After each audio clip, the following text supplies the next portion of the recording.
ഒരാൾക്ക് ഇത്ര ഇഷ്ടപ്പെടുന്ന ഒരു മനുഷ്യനുണ്ടോ എന്ന് ചോദിച്ചാൽ വേറെ ഇല്ലെന്നാണ് പറയുന്നത്. എൻ്റെ ഭാര്യ മാത്രമേ ഇത് പറയുന്നില്ല.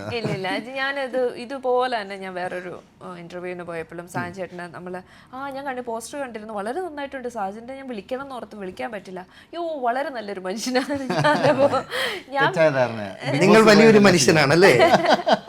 ഞങ്ങളെ പരിചയപ്പെടുന്നത് ശരിക്കും ഞങ്ങൾക്ക് അറിയാം, സാജൻ ചേട്ടനെ അറിയാം, സാജൻ ചേട്ടൻ ആത്മയുടെ കാര്യങ്ങൾക്കൊക്കെ ആയാലും വളരെ റെസ്പോൺസിബിൾ ആയിട്ടൊക്കെ കാര്യങ്ങൾ ചെയ്യുന്നതുകൊണ്ട് ചേട്ടനെ അങ്ങനെ അറിയാം.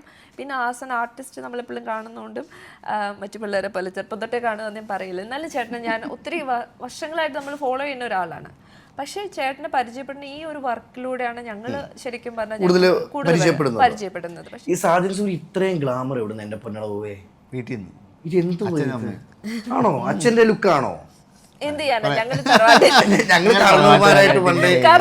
കുറച്ച് ഗ്ലാമർ കൂടി പോയതിനിപ്പോ നിങ്ങൾ ഇങ്ങനെ ചോദിക്കേണ്ട മേഖലകളിൽ ഞാൻ പറഞ്ഞില്ല, വീട്ടിലെല്ലാവരും കുറച്ച് പാരമ്പര്യമായിട്ട് അത്യാവശ്യം വീട്ടിലെല്ലാവരും നല്ല കാണാൻ തിന്നറവും അതൊക്കെ ഉണ്ട്.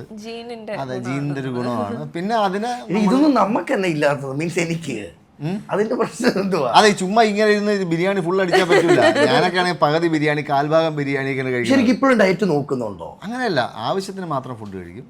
എല്ലാം കഴിക്കും, എല്ലാ ഫുഡും കഴിക്കും. പക്ഷെ അതിന്റെ കഴിക്കുന്ന ക്വാണ്ടിറ്റി വളരെ കുറവായിരിക്കും. ഓക്കെ. ധന്യയുടെ ആണെങ്കിലോ? ഞാനും പിന്നെ ചുമത്താളുള്ളത് തന്നെ സ്വന്തമായിട്ട് ഉണ്ടാക്കി കഴിക്കണോണ്ട് അത്ര കഴിക്കും. അല്ല, ഞാൻ ശരിക്കും ചിലപ്പോൾ നമ്മൾ നന്നായിട്ട് കഴിക്കും. പക്ഷെ അതിനെ കോമ്പൻസേറ്റ് ചെയ്ത് ഞാൻ നെക്സ്റ്റ് ഡേ ഒക്കെ ഞാൻ വേണമെന്ന് വെച്ചിട്ട് ഞാൻ കുറച്ച് ഫുഡ് വളരെ ലിമിറ്റഡ് ആണ്. അത് ശരിയാണ്. നമ്മൾ ബാംഗ്ലൂരൊക്കെ പോകുമ്പോൾ തന്നെ ഇത് കഴിച്ചിട്ട് ഭയങ്കര കുറ്റബോധമൊക്കെ പറയാറുണ്ട്. അതെ, ഐസ്ക്രീം കഴിക്കണ്ടെന്ന് തോന്നുന്നു, പക്ഷെ കഴിച്ചിട്ട് ഇത് കുറ്റബോധം.